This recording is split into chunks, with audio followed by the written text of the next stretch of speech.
U.S. President Donald Trump and DPRK leader Kim Jong Un are slated to meet again in late February. Given the lack of progress since their last summit in Singapore, will round two make any difference? And a rare collection of early photographs of China are on display in Beijing. What do these images say about China's captivating past and future? Welcome to The Point, an opinion show coming to you from Beijing. I'm Li Xin.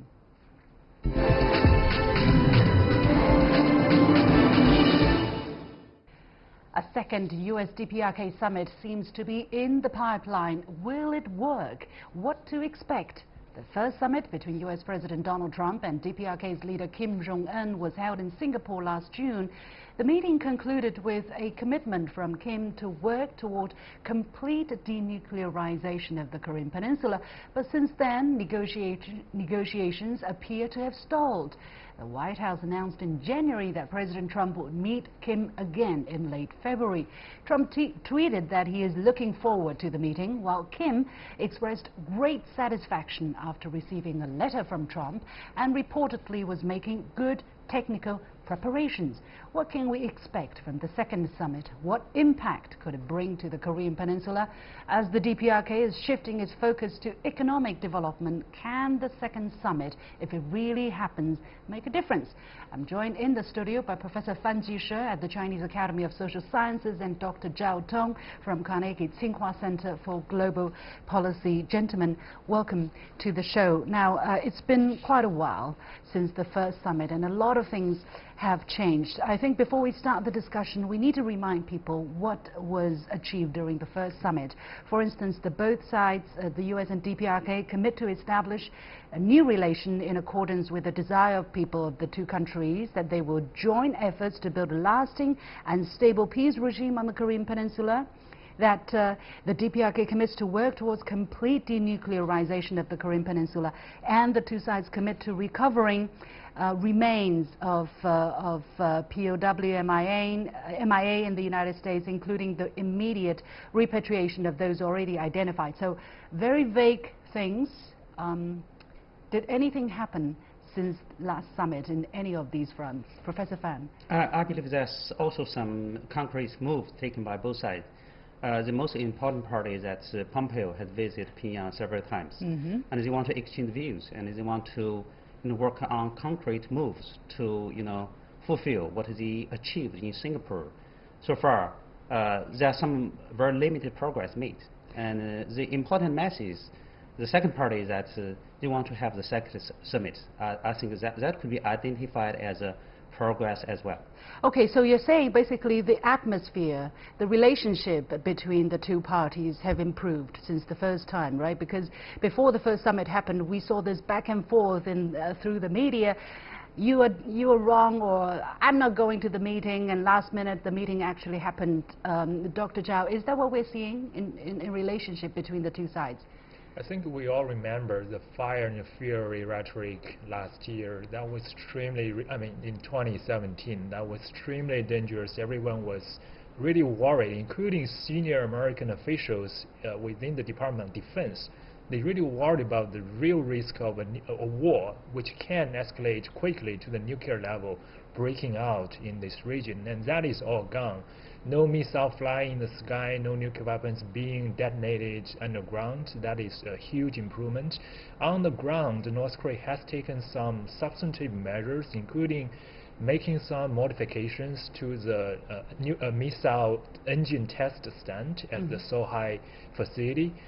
Those are far from completely giving up North Korea's nuclear capabilities, but they put a real restraint on North Korea's capacity to further advance their nuclear and missile programs. What are the motivations on the part of the United States, for instance, for President Trump to have this meeting?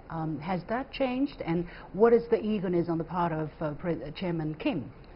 I think that for President Trump, he argued in the past that the past diplomatic efforts had failed, and in the past 25 years, all failures in his view. And he thinks he can make the deal. He can achieve the goal for the complete denuclearization of Korean Peninsula. Besides the will to make that deal, what would a deal mean to him politically? For President Trump, he wants that kind of deal that his Chairman Kim to completely give up its nuclear capability.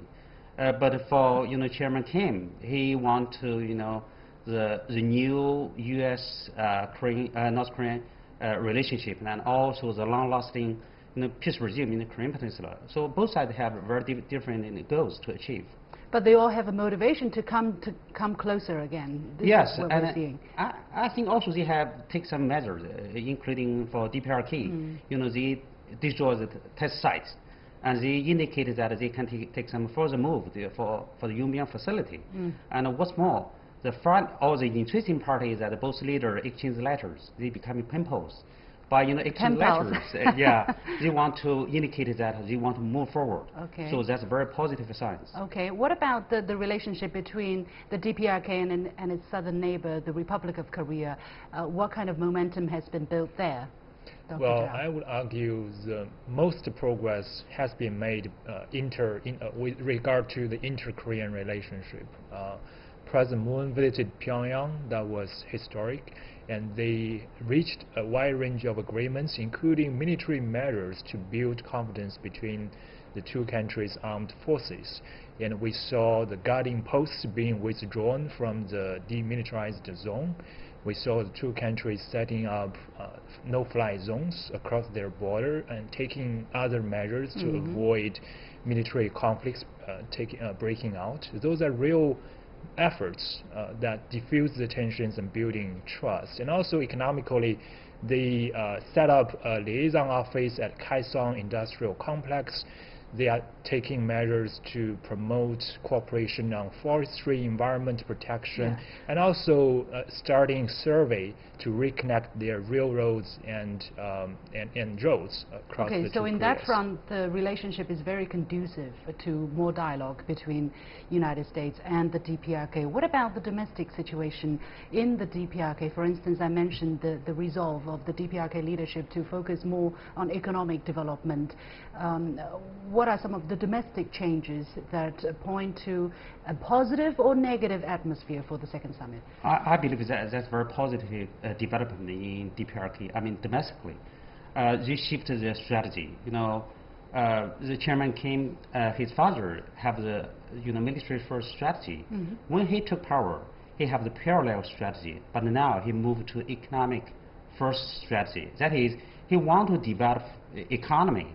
And he also indicated that in very important session of the Works Party, and in the third session of the Seventh Party Congress, he clearly indicated that North Korea want to move to that direction. And in the New Year remarks, he also repeated that kind of view. And so that's a very important message to the outside world. He want to develop economy. He want to have some restraint in the military side. So to have a thaw in the relationship with the United States would be the most important way forward if the DPRK would want to achieve that goal. How about the changes of dynamics in the relationship between China and the DPRK and between China and the United States? Are these two factors changing the kind of background to the second summit as well? Dr. Zhao? Well, I argue there is a very interesting trilateral relationship among U.S., China, and North Korea. For North Korea, in order for it to acquire the largest breathing room, it needs to play strategic balance between the two big powers in its neighborhood, China and the United States. But recently we have seen North Korean leader making his first visit to Beijing, showing that North Korea has... Of the year? Yes, since last year. Yeah. And since he came into power.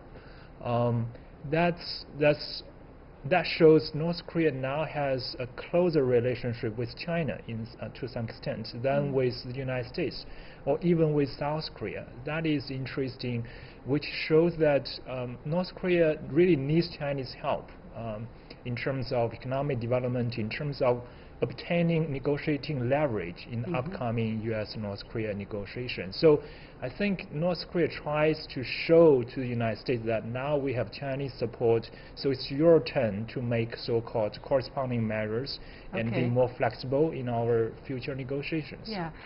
Professor Fan, how does China's escalating trade relationship, at least with the United States, or the other way around, shall I say, the United States increasingly viewing China as a strategic rival and competitor, possibly impacting the situation?